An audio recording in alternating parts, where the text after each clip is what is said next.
Hello everybody, welcome to a continuation of the Mabinogi Academy.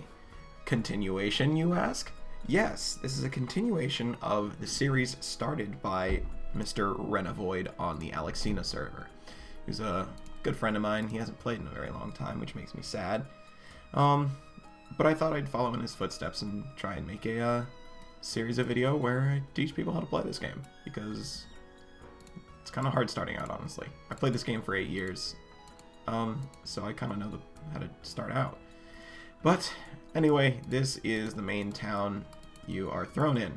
If you're an elf or a giant, you get thrown into Philia or Vales, respectively.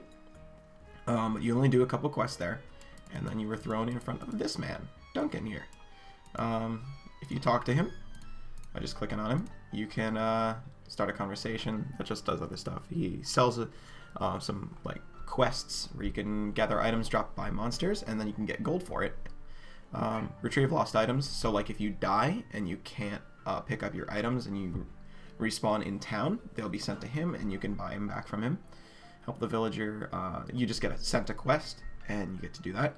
Reset beginner skills is, so how this game works is,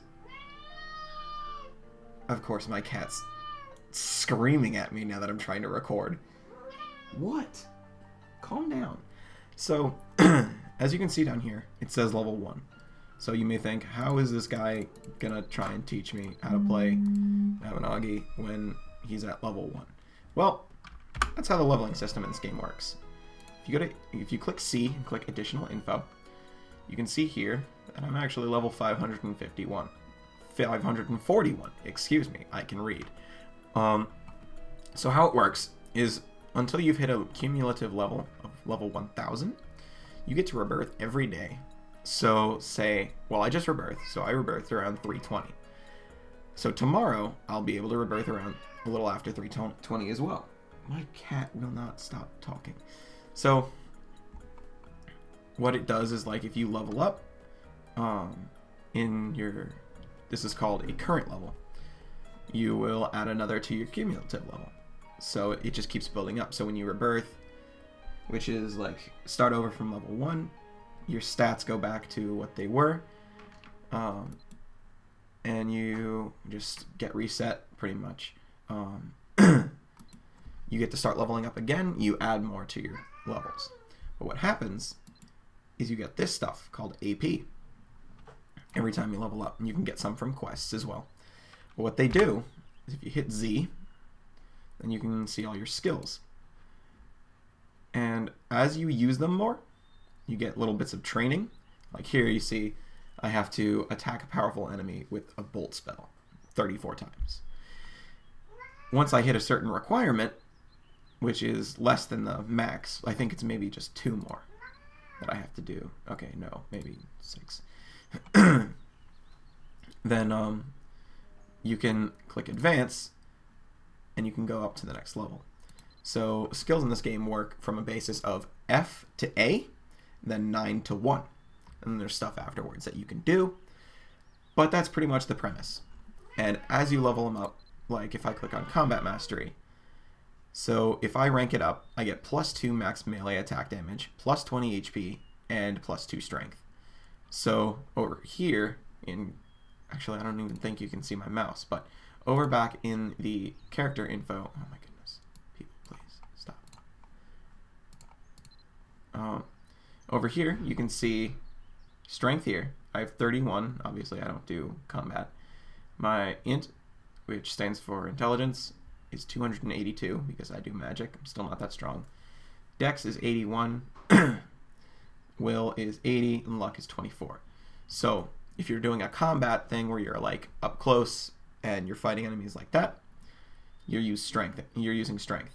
If you're using magic, or I believe Gunner works off of int as well, that's what you'll be using. You'll be using intelligence, and that'll grow as you keep ranking up skills.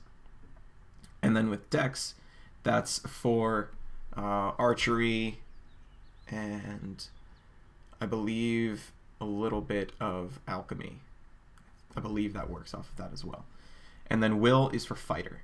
The normal attacks you use, like just when you have a knuckle equipped, like this item here, the normal just punching, that goes off of your strength. But when you use the fighter's skills, it runs off of will. So the more will you have, the more damage you'll do with your fighter skills. And then luck is like, you can land critical hits. Your luck helps with critical, and so does, well, I mean, a bunch of other titles like this one here. That will help with your crit. And luck helps for lucky finishes, so a lucky finish multiplies the amount of gold that's dropped when you kill an enemy. So that will get you more money pretty quickly, the more luck you have. And there are some skills that bring up luck, but they're few and far between. Oh, and another thing I should explain. If you look up here and it says 8:30 p.m., that is not real time. A day in this game, excuse me, runs off of a 36-minute clock. 1 day in Mabinogi, or Erin, is 36 minutes in real time. So if you have a quest that says, hey, you got to do this at a certain time, then you know it's probably, if it's, say, 2 a.m. and you need to do it at 2 p.m., it's 18 minutes. So then, obviously, over here you have defense, protection, magic defense, magic protection, armor pierce. That's pretty much basic kinds of things. Excuse me. So then, all the things you need to know in a town. So here is the first town. Oh my goodness, my character won't stop walking. So this is the first town you pretty much are set in. It's called Tir Chionaill. Well, I don't know if that's the right pronunciation, but that's what I call it. So I've been calling it for 8 years, and I'm going to keep calling it that. So if you look over here, you have the bank and the mailbox, and this, I'll explain. This thing right here, I will explain later. This guy. But in the bank, obviously, you can just go in. And by the way, if you want to lock onto something, you hold Control and then click anywhere.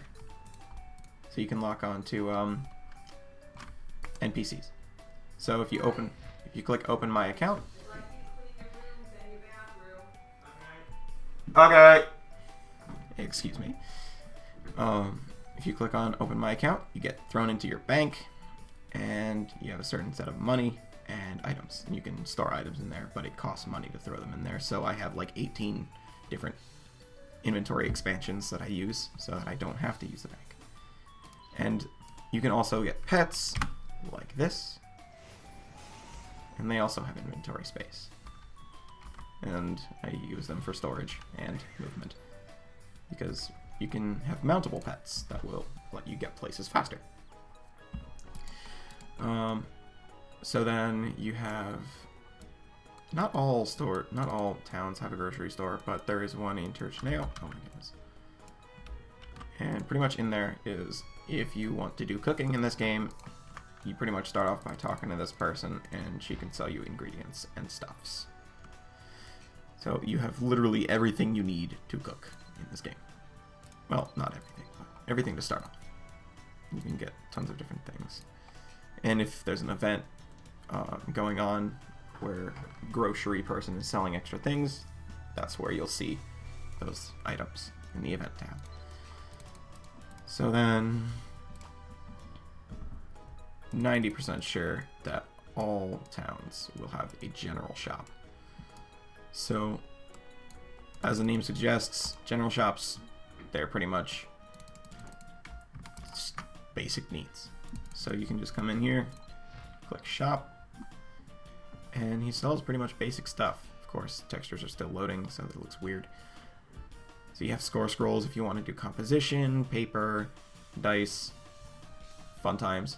You can just get some simple robes. And then these, that's what these are, the item bags here. So as you can see, I have 6 item bags. Some of these are specific, like this can only hold this type of stuff, this can only hold this type of stuff, and this can only hold equipment. But a lot of bags like these, they can hold anything. And then just fishing instruments and stuff like that. And gold bags are very useful, because when you collect gold in this game, it stacks up to 1,000 in like a little section. Like here, let me divide into max 1,000. So then it'll sit like that in your inventory until it hits 1,000, and then it starts a new thing right next to it. And it begins to get very cluttered, and your inventory can stack up with money very quickly. So that's what these gold bags are for. These gold pouches can hold 10,000, and the big gold pouch can hold 50,000. Of course, there are other ones that come from events and such, but those are much more expensive.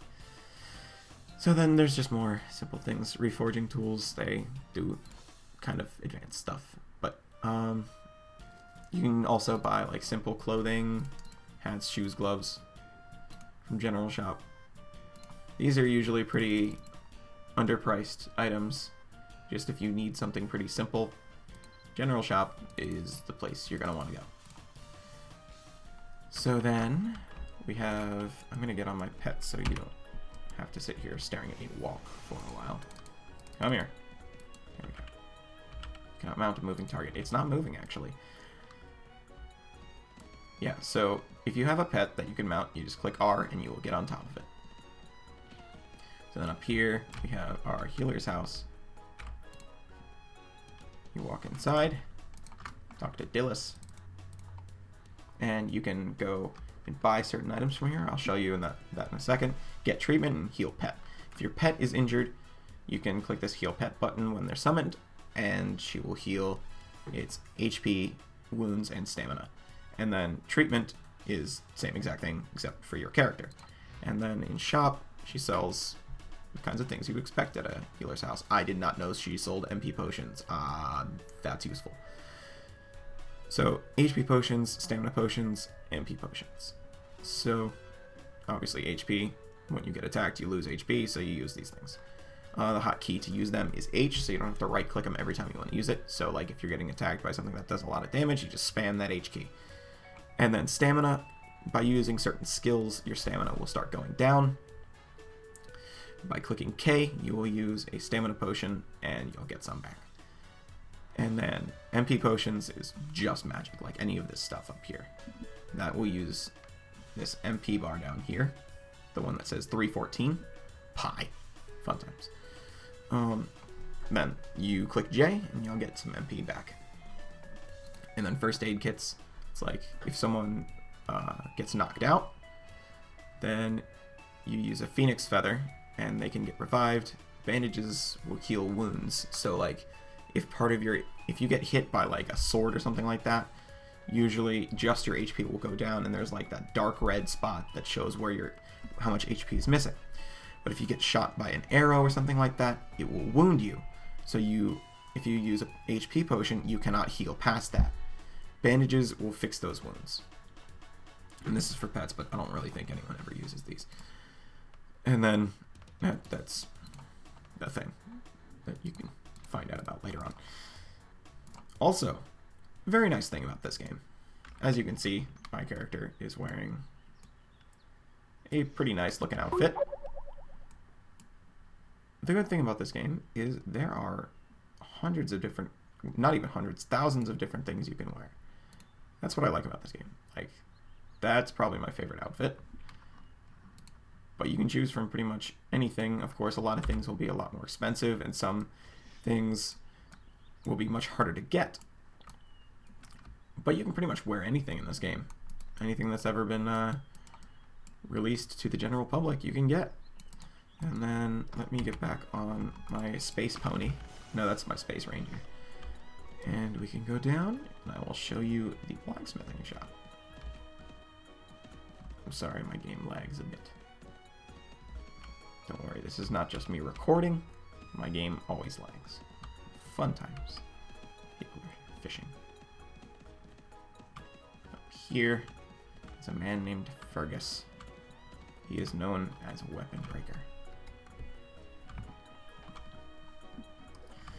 So then if you talk to him, he's not the best blacksmith, so if you go to his shop, he sells pretty simple items.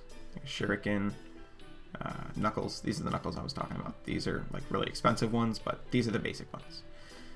He sells a couple swords, arrows, sells a short bow.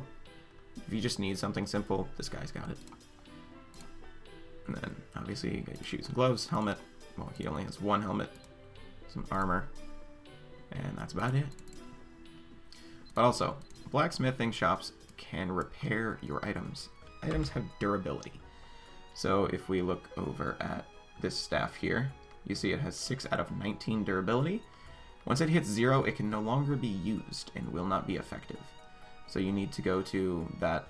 So like if it were this sword, if I were to have like 1 out of 10 durability here, then I actually wouldn't go to Fergus, because each blacksmith has a percentage chance to break your item. So my max durability on this Tonto here is 10. If he breaks a point, then it will be 9. And it just keeps going down until it's until you get like 1 out of 1. And you can pretty much, you can't really do anything with that sword anymore, or specific item. So you want to go to someone who has a better chance. Of course, it'll be more expensive, but it's worth the money because you get to keep your item for longer. And that's pretty much about it for the basics of getting around in this game. Of course, there are a lot more towns, but I can explain them later, and they all have their different purposes. Like this town usually isn't populated that much. There's one called Dunbarton where most people hang out. And in the next video, I will show basics of combat. So stay tuned for that, and I will see you all in the next video.